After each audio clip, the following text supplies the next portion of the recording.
The glass broke like a sharp whisper in the grand Whitmore estate, scattering crystal shards across the marble floor.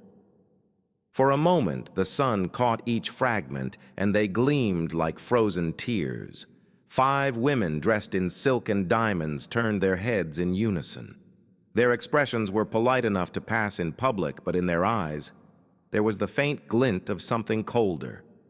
On her knees by the table, Elise Turner swept the glass into her palm with the kind of quiet skill that comes from years of working unnoticed. She'd been in this house for only 3 months yet. In that short time, she had done something no one else had managed. Since the accident last winter, she had brought 7-year-old Lily Whitmore back to laughter. Across the table, the women leaned closer to one another. Their voices fell to a murmur, but the words carried in the still air. "She shouldn't even be in the same room as us," one of them said, the syllables smooth but edged like a blade. Elise didn't look up. She didn't need to. She'd heard that tone all her life. What they didn't know, what they couldn't imagine, was that the man they hoped to marry was watching from upstairs. Samuel Whitmore, widowed and still learning how to breathe without his wife, had set this strange contest in motion. 5 women from Savannah's high society, each invited to live in the house for a month, each vying to be the one Lily would choose as her new mother. But the game they thought they were playing wasn't the one being watched. Somewhere between the clink of teacups and the echo of heels on marble, Samuel had begun to see the truth. The contest wasn't showing him who deserved to be in Lily's life. It was revealing who should never come close. The Whitmore estate had always been a stage for appearances. White columns framed the front like a photograph from a history book, the kind you'd see in a coffee table spread about Southern grandeur. Inside every room breathed quiet wealth, polished walnut hand-woven rugs, and the soft perfume of lilies that the staff replaced every other morning. But behind the scent and shine was a tension so fine it could cut skin. Samuel Whitmore hadn't planned for it to be this way. When the idea first came from his therapist, an unconventional suggestion for a father raising a daughter alone, he had thought it might bring order to the chaos Lily's life had become. A year ago, an accident had taken his wife and nearly taken the light from Lily's eyes. Since then, laughter in the house had been a rare and fragile thing. The proposal was simple enough on paper: invite 5 women each, a paragon of Savannah's social elite, to live in the estate for a month. Give Lily the chance to know them, to feel their presence day to day, and in the end, let her choose who she wanted as her new mother. Samuel had believed it would be good for Lily to be surrounded by warmth, attention, and elegance. He'd been wrong. From the very first week, the women's smiles toward Lily had been framed in calculation. They brought her expensive gifts, gold-trimmed storybooks, imported chocolates, dresses she could grow into, but their eyes always flickered toward Samuel, measuring his reactions. It might have passed for harmless ambition, if not for the way Lily's attention kept wandering toward someone else entirely. Elise Turner had not been part of the competition. She was hired quietly, almost as an afterthought 3 months earlier, to keep the household running. Her official duties were cooking simple meals for Lily, keeping the upstairs in order, and making sure the girl was ready for school. But those boundaries had blurred almost immediately. It started small: a plate of warm cornbread on a gray morning, a checkers game on the back porch after Lily came home from school restless and tired, a bedtime story told in a soft, unhurried voice that never stumbled over the parts Samuel found too hard to read aloud. Elise didn't try to win Lily over, she simply saw her, and for a child who had been drifting in the quiet after grief, being seen was everything. By the second week, the difference was impossible to miss. The women would gather in the drawing room with their tea and their schemes, but Lily's small footsteps could always be heard padding toward the kitchen, where Elise might be rolling dough or rinsing berries. They noticed, and the noticing curdled into something sharp. It began with comments wrapped in velvet. Such a sweet girl, one would say, but she ought to be learning more refined games. Another: a good influence is important, especially for a child who will inherit so much. Samuel caught fragments of these conversations on the security system he'd had installed for peace of mind. He'd told no one about the cameras, just small, discreet lenses tucked into the corners of rooms recording life as it unfolded. Then one morning, as Samuel worked in his upstairs office, he heard it. Lily's voice, small but clear, from just outside the door. "Daddy, why are they mean to Miss Elise?" He froze the pen in his hand, hovering above paper. "What do you mean, sweetheart?" he asked, gently opening the door. "They whisper things about her, like she shouldn't be here." Lily's brow furrowed in a way that made her look older than her 7 years. "They don't do it when you're around, but I hear them." Samuel's jaw tightened. She had no idea that her words had cracked something open in him. He had invited these women under his roof to help his daughter heal, but now he began to wonder if the experiment wasn't revealing something else entirely, something darker. Downstairs in the sunlit kitchen, Elise was slicing apples for a pie Lily had begged her to make. Her movements were unhurried, each slice uniform, her eyes occasionally flicking toward the window where the garden shimmered in the late morning light. She didn't hear Samuel's footsteps in the hall, nor see him pause to watch the way Lily leaned against the counter beside her, talking about nothing and everything in the way children do when they feel safe. It struck him then this quiet companionship was what his daughter needed. Not elaborate gifts, not lessons in refined manners, just someone willing to listen while the apples were peeled and the pie crust folded over with care. In the evenings, after the women had retired to their guest rooms, Samuel would review the footage from the day. What he saw confirmed what Lily had told him. The subtle glances, the orchestrated interruptions whenever Lily drifted toward Elise, the sharpness in their voices when they thought no one of consequence could hear. It wasn't jealousy alone. It was something older, more poisonous, a need to keep the lines of class and skin color exactly where they believed they belonged. But Samuel had also begun to notice something else. Elise never rose to the bait. She smiled, politely stepped aside when they brushed past, and carried on. Her eyes, however, told a different story. They were patient eyes, waiting eyes. And in that patience, Samuel saw the hint of a strength the women could neither understand nor break. The game was still on, but the rules had changed, and none of the women knew it yet. The library smelled of leather and dust, the air thick, as if it had been holding its breath for 100 years. Tall shelves lined the walls, heavy with books that had been more decoration than read, and a single shaft of late-afternoon light stretched across the long oak table like a blade. It was here the 5 women gathered when they thought the house had turned its attention elsewhere. Their voices were low, but their faces were intent the way card players look, before deciding which hand to fold and which to play. Victoria Grant, the heiress with diamond studs that caught the light every time she moved, her head spoke first. "We need to be strategic about this," she said, glancing toward the window where the faint outline of Elise and Lily could be seen in the garden, hopping across squares of chalk-drawn hopscotch.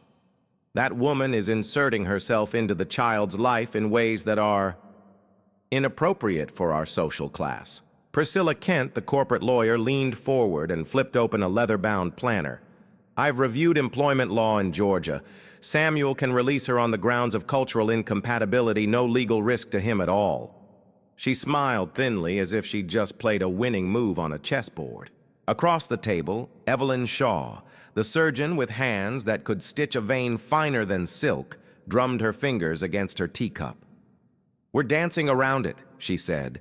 "The problem is, she's in the child's heart, and if Lily clings to her, there's no space for us." No one said it outright, but the truth hung between them. Elise was black, and in their unspoken world of rules and ranks, that was all the reason they needed to consider her presence dangerous.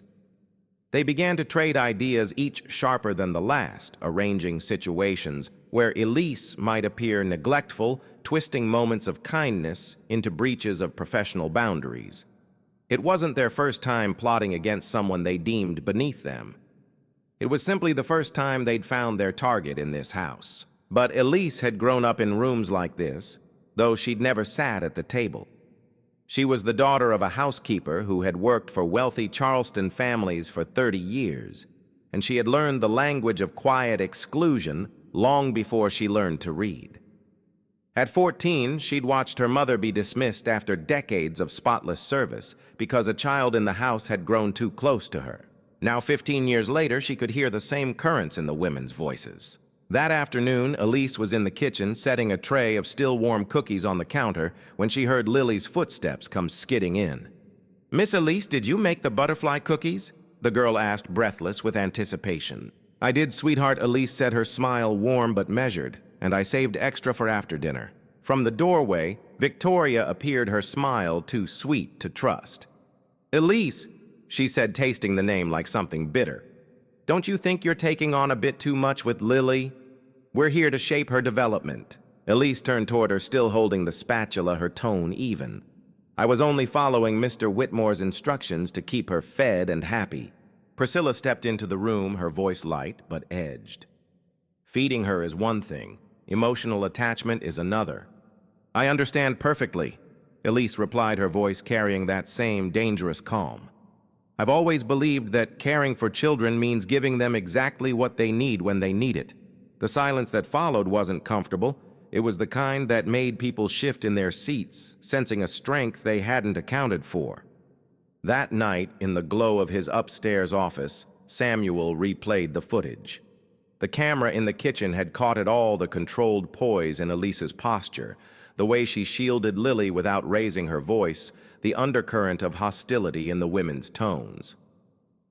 He leaned back in his chair, fingers steepled, realizing that what he was seeing wasn't just petty rivalry.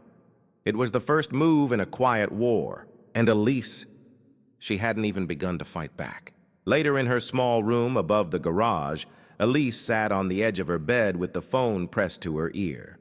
Her older brother, Marcus Turner, picked up on the second ring from Washington, D.C. His voice was warm but alert. "Elise, you never call this late. What's going on?" "I might need your help," she said, glancing toward the darkened window of the main house. "There are 5 women in this place who want me gone, and they're playing a long game. I think it's time I play mine." Marcus didn't ask for details. He'd grown up in the same room she had, hearing the same low-cutting remarks from people who smiled with their teeth, but not their eyes. "Just tell me what you need," he said. Elise exhaled slowly. "Proof, and not just of what they've done here. I want the truth about who they are when the curtains pulled back." In the main house, the 5 women were toasting tea in the library, convinced they were setting the pieces in place. None of them knew there were 2 games unfolding under Samuel's roof now, one they thought they were winning and another they couldn't even see. And in that invisible game, the first strike hadn't been theirs at all.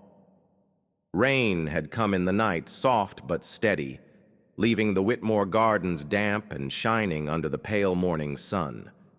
From her upstairs window, Elise could see the chalk hopscotch Lily had drawn 2 days earlier, the squares blurred at the edges, but still there. It felt like a small metaphor for the girl herself, something bright, fragile, but stubborn enough to hold its shape through a storm. In the main house, the women had begun their next move. It happened just before breakfast. Lily's voice carried down the hall, high and worried. "Has anyone seen my mama's locket?" The locket, an oval of gold with a small photograph inside, had been the one thing Lily had clung to after the accident. She slept with it under her pillow, kept it in her pocket at school, and wore it most days, the chain slightly too long for her neck. The search began with sympathetic noises. "Don't worry, sweetheart, we'll find it." Victoria said, her tone all sugar. They moved through the house in pairs, opening drawers, lifting cushions, looking behind curtains. Elise joined in without question, checking the kitchen counters, the laundry room, even her own neatly folded linens. And that was where Victoria's voice rang out bright with false triumph. "Well, look what we have here." She held the locket up between 2 fingers, her smile tight, the gold gleaming in the overhead light of the laundry room. "In the employee's laundry basket? Now how on earth did it get there?" Lily's eyes were wide, her cheeks blotched red. "Miss Elise, why did you take it?" The room went quiet. Elise knelt, so she was at Lily's height, the scent of warm soap still clinging to her hands. "Sweetheart," she said softly, "you know in your heart I would never take what's yours." Priscilla stepped forward, her lawyer's voice dripping with condescension. "Sometimes different people, take things without thinking. It's not malice, just envy." Elise didn't flinch. "People who love you don't try to confuse your heart," she said, brushing a stray curl from Lily's forehead. Upstairs, Samuel had been watching the morning unfold on his office monitor. He saw every detail, the calculated lift of Victoria's chin, the way the others arranged themselves like a jury, the momentary flicker of doubt in Lily's eyes, and then the way that doubt was smothered by Elise's calm. It was the final confirmation he needed. What he had suspected for weeks was no longer suspicion. It was a campaign, a deliberate effort to paint Elise as untrustworthy, to wedge her away from his daughter's trust. But Elise wasn't simply enduring. She was preparing.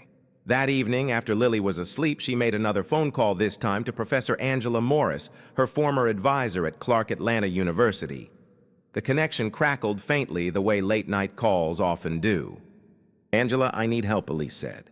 The older woman's voice was alert immediately. "What kind of help?" "I need a documented, independent assessment of a child's emotional well-being," Elise said. "It has to be airtight, something no one can twist or dismiss." Angela didn't hesitate. "You're talking about Lily?" "Yes. She's being pulled in two directions, and I won't let her be hurt the way I was at her age." They spoke for 40 minutes, planning in careful steps how the evaluation would be framed, the legal protections it would carry, and how it could be used if the conflict turned into a courtroom fight. Elise ended the call with a feeling she hadn't let herself have in days control. Meanwhile, the 5 women were congratulating themselves. In Victoria's room, they sipped wine and laughed over what they called today's breakthrough. Priscilla had already begun drafting a report for Samuel's accusations of boundary-crossing, inappropriate influence, a lack of professional decorum. Christina, the surgeon, suggested adding psychological manipulation to the list. "Once he reads this, he'll have no choice but to let her go," Victoria said, leaning back in her chair with the satisfied air of a general surveying a captured field. What none of them knew was that Samuel had already seen more than any report could tell him, and Elise had no intention of leaving quietly. 2 days later, Professor Morris arrived under the guise of an old friend visiting Savannah. She spent an afternoon with Lily baking cookies, walking in the garden, playing a quiet game of checkers under the magnolia tree. Elise didn't hover, but she stayed within earshot, listening to the easy rise and fall of Lily's laughter. That night, when Samuel came into the kitchen for coffee, Elise handed him a folded note. "You'll want to read this," she said. He opened it to find a preliminary summary from Angela Morris noting Lily's remarkable recovery in the past 3 months, her secure attachment to Elise, and the potential harm if that bond were disrupted. The language was clinical, precise, and impossible to dismiss. Samuel met Elise's gaze over the paper. There was no pleading in her eyes, no demand, just the steady confidence of someone who knew her worth and was no longer afraid to claim it. The next move he realized was his. Morning light slid across the Whitmore estate, like a slow tide, touching the high windows, the oak banisters, the long-shadowed rugs. From the outside, it was a place at rest. But behind its closed doors, the quiet was just the pause between 2 storms. For Samuel, the last 72 hours had been a lesson in perspective. His private investigator, Mark Ellis, had sent the first of his findings late the night before. The email was short, almost surgical Victoria grant embezzlement from 2 charitable trusts. Settled quietly. Priscilla Kent, 3 active harassment suits, 2 alleging racial bias. Evelyn Shaw malpractice settlements sealed by non-disclosure. And the list went on. The women vying for his hand and his daughter's trust were far from the paragons of virtue they pretended to be. He sat at his desk reading each file slowly, letting the details settle into his mind like stones dropped in water. Every fact, every documented scandal was a counterweight against the performance they put on in his house. In another part of Savannah, Elise's brother Marcus was working his own angles. Where Mark dealt in legal records and financial trails, Marcus spoke with people, former employees, neighbors, quiet voices with long memories. By the end of the week, he had a folder thick with testimony stories of cruelty disguised as charm power used as a blade, reputations gutted without leaving fingerprints. When he called Elise that evening, his tone carried both pride and warning. "You've been walking through a nest of snakes, little sister. The only reason they haven't struck harder is because they're too busy convincing themselves they've already won." "I know," Elise replied, sitting on the back porch with a mug of chamomile tea. The garden lay in front of her, damp with the smell of night-blooming jasmine. Inside, Lily's laughter drifted from the parlor as she played scales on the piano. But snakes can't hide once the grass is cut short. She didn't tell Marcus about the second layer of her plan, the one involving Professor Angela Morris. Over the past 2 days, Angela had completed her full evaluation of Lily, weaving into her notes both clinical insight and the unmistakable truth. The child's sense of safety was anchored in Elise's presence. Disrupting that bond, she wrote, could undo months of fragile healing. The report was signed, notarized, and most importantly written in language a judge would have no choice but to respect. Meanwhile, the women had begun to sense that their time was short. They didn't speak of it openly, but their laughter had grown brittle, their glances sharper when Elise passed by. On Thursday afternoon, Samuel returned from the city to find Elise and Lily kneeling in the garden. The late sun turned their shadows long across the damp soil. Lily was holding a small packet of seeds, her hands smudged with dirt. "What are you planting?" Samuel asked, stepping closer. "Zinnias," Lily said, grinning. "Miss Elise says they grow in all colors, but you have to wait to see which ones you get." Elise brushed soil from her palms and glanced up at him. "Some things take time to show their true colors, but they always do." Samuel nodded, the meaning settling deeper than her words alone. That night, after Lily had gone to bed, he called Mark. "I want every one of those files printed and organized. Photos, dates, signatures, nothing left out." "You're ready to move?" Mark asked. "I'm ready to end this," Samuel said. And so the quiet house began to shift. Mark worked through the night, assembling a dossier so thorough it read like the closing argument of a trial. Marcus condensed his interviews into recorded statements, each voice a small, undeniable wound in the polished veneer of the women's reputations. Angela prepared a short presentation on Lily's progress, careful to include the subtle but measurable changes since Elise's arrival. Elise herself made no outward sign of the gathering storm. She still rose early, still brewed Lily's morning cocoa, still kept the laundry folded in perfect stacks. But there was a stillness to her now, a kind of poised gravity that seemed to draw Lily closer, even as it made the other women uneasy. On Friday evening, as the last light drained from the sky, Samuel stood at his office window watching Elise walk Lily back from the garden. They were carrying a small vase with a single zinnia bloom, one that had sprouted earlier than expected, its petals a vivid, impossible red. Samuel smiled faintly. Some truths, he thought, have a way of arriving ahead of schedule. The next morning, invitations went out not by courier, but delivered by Samuel himself to the women's rooms. Each was handwritten, the ink precise, the message short: drawing room. 7 o'clock this evening. Attendance required. No one asked why, but in the glances they exchanged over breakfast, Samuel saw the question they didn't dare voice. Had the game already been decided? In a way it had, only not by the rules they thought they were playing. By the time the grandfather clock in the front hall struck 7, the drawing room had been prepared with the kind of precision Samuel Whitmore usually reserved for board meetings. The fire burned low in the hearth, throwing amber light across the mahogany panels. On the far wall, a projection screen waited in perfect stillness. The 5 women entered one by one, each dressed as if for an occasion, though their expressions carried an edge, half anticipation, half unease. Elise was already there, standing near the window with her hands folded, Lily seated beside her on the settee. The girl clutched a small notebook, her feet swinging above the floor. Samuel closed the doors himself. The sound of the latch was louder than it needed to be. "Thank you for coming," he began, his voice calm but carrying. "Before I make any decisions about the future of this household, there are some things you need to see." Victoria smiled tightly. "We're eager to hear your choice, Samuel." "It isn't about choice," he said. "It's about truth." He picked up a small remote, and the screen flickered to life. The first image was a headline from the Savannah Ledger heiress implicated in charity embezzlement scandal. The photograph was of Victoria herself smiling at a gala. "That's slander," she snapped. "It's public record," came a voice from the side. Marcus Turner stepped into the light, a thick file in his hand. "And I've spoken with 2 of the former board members who confirmed every detail." The next slide was a court docket. Kent vs. Priscilla Kent racial harassment claims. 3 plaintiffs. Samuel let the page linger before turning to Priscilla. Her voice was tight. Those suits were frivolous. Mark Ellis, the investigator, interrupted. "They were settled after sworn depositions. I have copies." One by one, the slides turned. Evelyn's malpractice settlements, Christina's tax fraud investigation, Amanda's hotels sued for hostile work environments. Each revelation stripped away a layer of the polished personas they had worn like armor.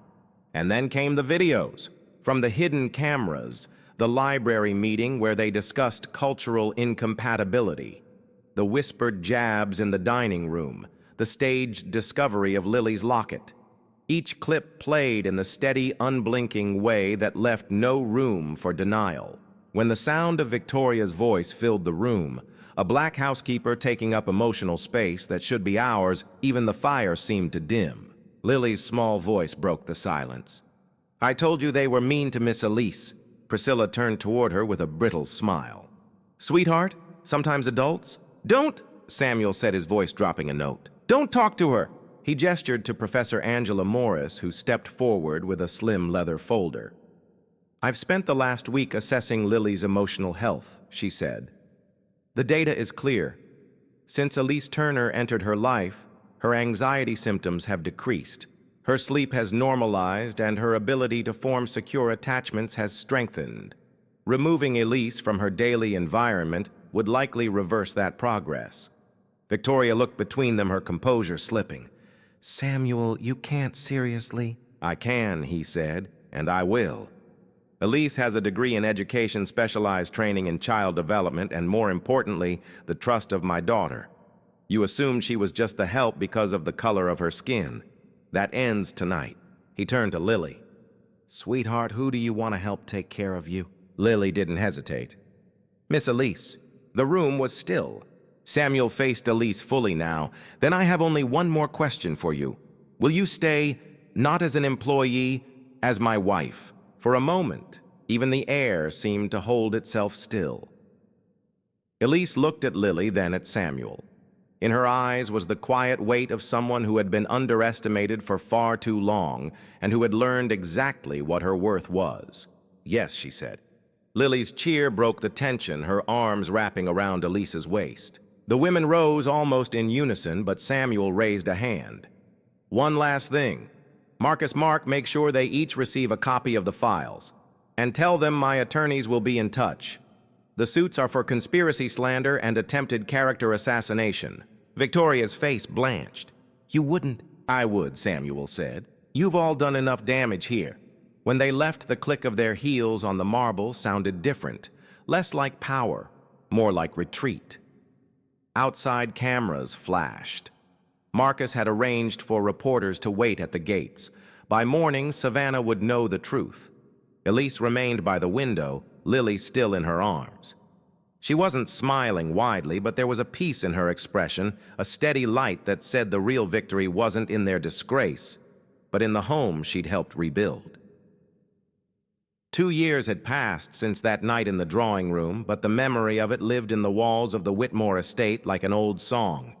The house no longer felt heavy with judgment.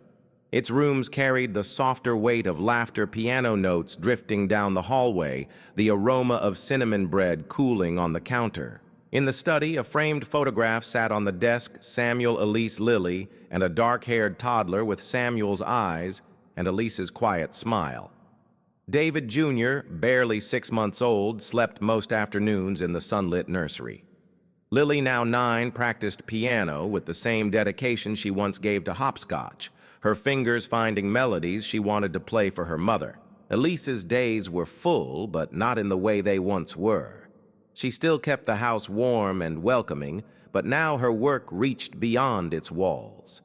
She ran the Whitmore Foundation for Arts and Education, offering scholarships to children who might otherwise never step into a music room or see their name on a stage program.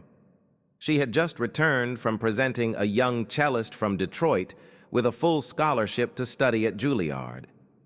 The 5 women who had once circled her like predators were ghosts of another life, names mentioned only in the context of cautionary tales. Their fortunes had withered, their reputations cracked. But Elise rarely thought of them. She had learned that real victory was not in another's ruin, but in the life you choose to build after the dust settles. One Sunday morning, she stood in the garden with Samuel and watched Lily chase her little brother around the zinnia beds.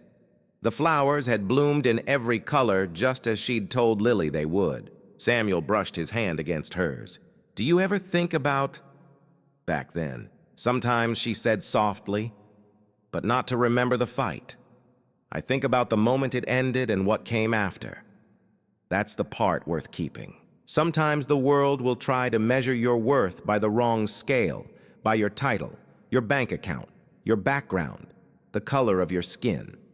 But the truest measure of a life is not in how you're seen when the spotlight is on, but in what remains when the lights go out, the trust you've built, the lives you've touched, and the love you've given without keeping score." If this story reached you, if it reminded you of a moment when dignity and kindness won over cruelty, share that memory in the comments. Your voice matters here. And if you want to hear more stories of resilience, justice, and the quiet strength that changes lives, subscribe and stay with us. Because these are the voices history tried to silence, and we're making sure they're heard.